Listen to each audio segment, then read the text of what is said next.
ဒီနေ့ဆရာတို့သင်ရမယ့်သင်ခန်းစာကမောဒရာနွားတရားစီရင်ခံဖြစ်တယ်နော်မောဒရာနွားတရားစီရင်ခံအကြောင်းကိုဆရာတို့မပြောခင်မောဒရာနွားတရားမောဒရာပြဆက်ဘလို့ဖြစ်ပေါ်လာတာလဲဆိုတာကိုဆရာတို့အရင်ဆုံးသိဖို့လိုတယ်နော်ဒါကြောင့်ဆရာကဘုဒ္ဓအနေနဲ့မင်းတို့ကိုပြောပြမယ်ဆရာတို့ရဲ့ဗုဒ္ဓဘာသာမှာဆရာတို့950ဇတ်တော်အပြင်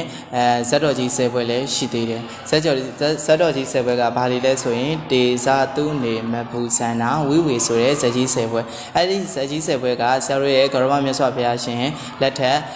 နုစင်အခါတုန်းကဖြစ်ပျက်ကုံဆုံးခဲ့တဲ့ဘဝဖြစ်တော်စဉ်တွေပဲဟုတ်ပြီလားကဲဒါဆိုရင်ဆရာတို့ကအတိတ်ဆက်ဘယ်လိုဖြစ်ပေါ်လာလဲဆိုတာကိုဆရာတို့စကြည့်အောင်နော်အခါတစ်ပါးမှာဆရာတို့ကမြတ်စွာဘုရားရှင်ဟာတာဝတိပြည်နာရဝင်းတရေကြီးဆောက်လုပ်လူထမ်းတဲ့ဇေတဝန်ကျောင်းတော်မှာနေတော့မူစဉ်တနေ့မှာဆရာတို့ကညနေနေဝီရောအချိန်တရားသဖြင့်မှာယဟန်တန်ဃာတွေကမြတ်စွာဘုရားရှင်ရဲ့ပညာတော်ကိုချီးမွမ်းကြတဲ့ဘယ်လိုများချီးမွမ်းကြတဲ့ဆိုလို့ရှိရင်တဲ့အရှင်ယဟန်တို့တဲ့ငါတို့ရဲ့ဘုန်းတော်ကြီးတော်မူသောမြတ်စွာဘုရားမှာကြီးမြတ်တဲ့မဟာပညာရှင်လန်းတဲ့ဟာတပညာလင်မြန်တဲ့ဇဝနပညာစိန်လက်နက်ကဲ့သို့ထက်မြက်လာစွာတဲ့တိဋ္ဌပညာခက်ခဲနက်တဲ့ဂမ်မီယာပညာယုံမတန်တရားအထုံဖွဲ့ကိုဖြည့်ဆို့နိုင်တဲ့နိဗ္ဗေဒိတာပညာသူတစ်ပါးတို့ရဲ့မိစ္ဆာယူကိုနှိမ်နင်းနိုင်တဲ့ပရပဝါရမတ္တနပညာဤသို့သောပညာတော်အပေါင်းတို့နှင့်များများလာပါပြီတယ်လို့ပြည့်စုံတော်မူပါပြီတယ်လို့အရှင်ချင်းစုဝေးတိုင်မြင်နေတယ်ထိုအခါမှာမြတ်စွာဘုရားရှင်ကကြွတော်မူလာပြီးတော့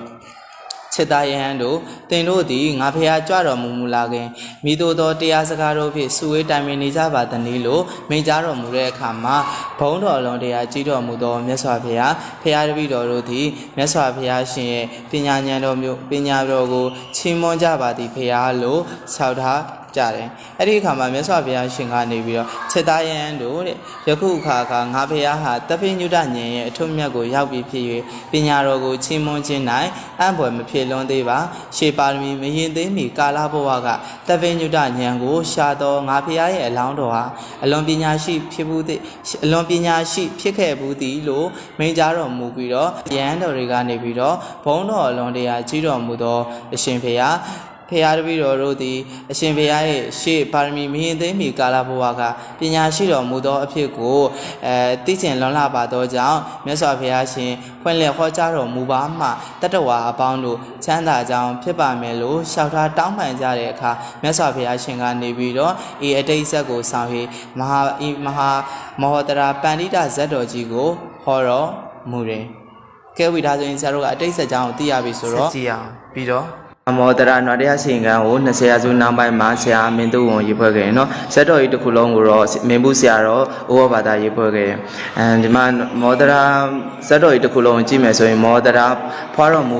စားကနေပြီးတော့ဇက်တော်ကြီးဆုံးတဲ့အထိကိုထူခြားတဲ့ဖြစ်စဉ်တွေပြီးတော့ပြဿနာတွေကိုဘယ်လိုစီရင်ဆုံးဖြတ်လဲဆိုတာတွေကိုဆရာတို့ကသိရတယ်တို့တော့ဒီကျောင်းသုံးစာအောင်မှာဆိုရင်ဆရာတို့ကမောဒရာကနွားတရားနွားတရားပြဿနာကိုဘယ်လိုစီရင်ဆုံးဖြတ်လိုက်တယ်ဆိုတော့တခန်းရဲ့ပြဆက်ကလေးကိုပဲဆရာတို့ကိုပေးထားတယ်။အဲဒါကြောင့်ဆရာတို့ကဘယ်လိုဆုံးဖြတ်တယ်ဆိုတာကိုအားလုံးဖတ်ကြည့်အောင်နော်။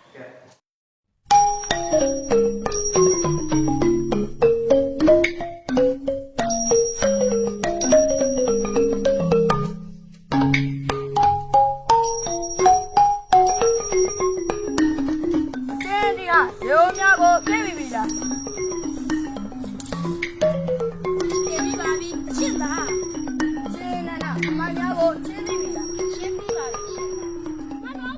အပြင်းဘက်ကအိုးကြက်အတန်ကြားရတယ်။ဒါထောင်ကြစမ်းပါ။ငါတော့ဘောဘဲတဲ့ဟိုရောက်တဲ့နီးပြန်ပေးပါ။ခဲယောက်ျားနေမဲကလူနီးငါနွားကိုငါရိုးရတော့ဆောင်ပြီးအပေကြောင့်နွားခိုးဖို့ရိုးစောတဲ့နီးချင်းနနာနဲ့တီဟာအငင်းခုံးပြနေသူနှစ်ဦးကိုတီတရားတမင်လို့ခေါ်ဆောင်ယူခဲ့လို့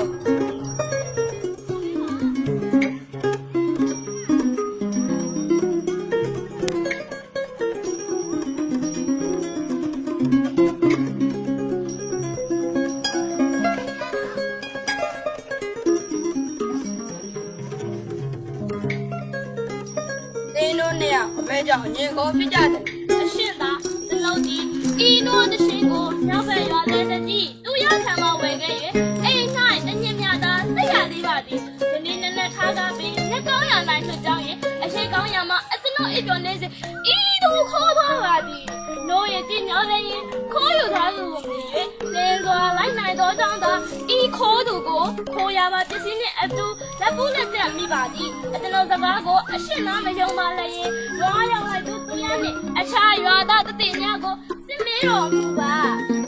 ချင်းယောက်ျားတဦးကစကားကောင်းအောင်တက်တယ်လို့ကဆိုပြီးသင်ကလည်းပုံမှန်တိုင်းကိုဆိုလို့ အရှင်သာအကျွန်ုပ်ချမ်းပါပြီးတော့တစ်ချိန်ကိုကျွန်ုပ်လိုရအရက်တို့တောင်းယူသွားပါစေဤသူသည်အနိုင်အထက်မင်းမြတ်တဲ့အောင်ကျွန်ုပ်ကိုငါဖို့ဟုရိုးဆို၍အပြည့်ရှာခြင်းသာဖြစ်ပါသည်ဤသူဤနွားများမဟုတ်ပါ သင်တို့နှစ်ယောက်ငါကောက်ယူဆုံးဖြတ်သည်ကိုနှစ်သက်စွာလက်ခံကြမည်လို့ လက်ခံပါမည်အရှင်သာ သင်တို့အားသမင်းရဲ့ကြံကြည်လေးသည်ပုံမှန်တိုင်းတော့ကြလို့အချင်းယောက်ျားဒီနောတစ်ချိန်ကိုတင့်ချံမှဖြစ်သည်ဟုတင်ဆိုပြီးဘယ်စာကိုကျွေးတယ် အရှင်သာနှမ်းဖက်နှင့်ဘဲမောကိုသာကျွေး၍ရာခုကိုတိုက်ပါသည် သင်ကဘောဘယ်စာကိုကျွေးတယ် ကျွန်ုပ်ကလဲလုံးသားဖြစ်၍အလုံးစင်းရပါသည်အပေမှာလက်ဖက်နှင့်ဘဲမောကိုကျင်းနိုင်ပါမည်နီမြတ်ကိုသာကျင်းရ သင်တို့ဒီမျိုးရဲ့စကားများကိုမှတ်သားကြပါတော့အချင်းနဲ့နာဒီနေ့မှာကြီးသားတဲ့လူကိုထောက်ရှိဒီနေ့ပြောတာဒီမားတို့ကိုတိုက်တော့ကောင်းပါလေရှင်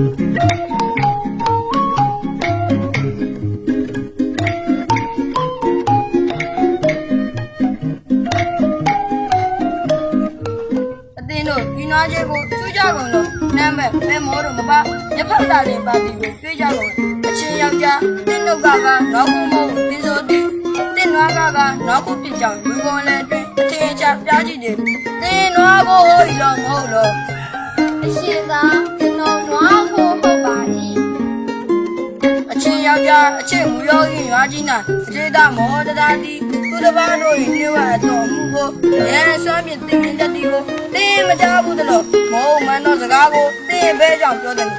ယနေ့မှစဤတို့တော်မှုကိုကျူးသိမီမကြံလင်နဲ့ ကောင်းပါပြီအရှင်သာမကြံတော့ပါ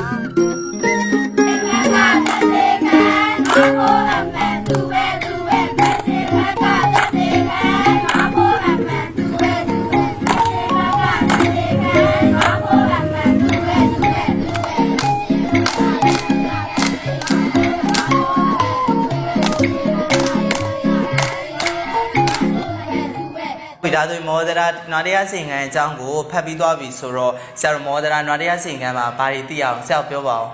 ရှင်းကတော့စကားပြောလို့သိရပါတယ်ဆရာ ဟုတ်တယ်ရှေ့ခါတော့ငါပြောလိုက်တဲ့စကားပြောအသုံးနှုန်းတွေကိုလည်းသိရတယ်ပြီးတော့ဘာရှိအောင်မလဲ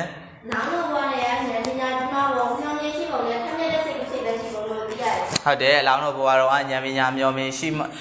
ကြီးမားပုံတွေကိုစိတ်ကူးစိတ်တန်းထက်မြက်ပုံတွေကိုလည်းသိရတယ်ပြီးတော့ဘာရှိအောင်လဲဆရာတို့တယောက်တော့ ဆရာရဲ့လူကိုထောင်းလို့ပြီးရင်နဲ့ဆိုရင်ဝမ်းသွားတယ်လို့လည်းသိရတယ်ဆရာ ဟုတ်တယ်ချီချာရက်တွေကိုထောင်းထုရေးဖြောပြီးနွားတွေကိုတိုက်ရင်လည်းနွားတွေအလွယ်တကူဝမ်းသွားတယ်ဟုတ်ပြီပြီးတော့နောက်ဆုံးအနေနဲ့ဆရာတို့တယောက်တော့ဘယ်သူသိအောင်မလဲဘာတွေသိရအောင်ဆရာပြောပါဦး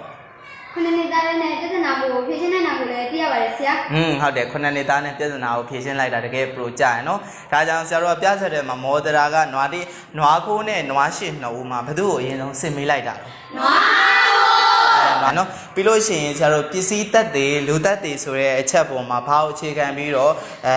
ဆုံးဖြတ်တာတော့ပစ္စည်းတက်တွေပေါ်မှာဆုံးဖြတ်တယ်ကဲဒါဆိုရင်မင်းတို့အနေနဲ့မောဒရာရဲ့အဆုံးဖြတ်ကိုမင်းတို့လက်ခံလားလက်မခံဘူးလားလက်ခံမယ်နော်โอเคဟုတ်ပြီကဲချိန်ရလဲလင်းသွားပြီဆိုတော့ဆရာတို့မောဒရာနတရားစီရင်အကြောင်းကိုမနေ့ကမှထပ်ပြီးတော့ဆက်အောင်ကဲဒီနေ့တော့ဒီလောက်ပါပဲကဲအားလုံးမင်္ဂလာပါ မဲ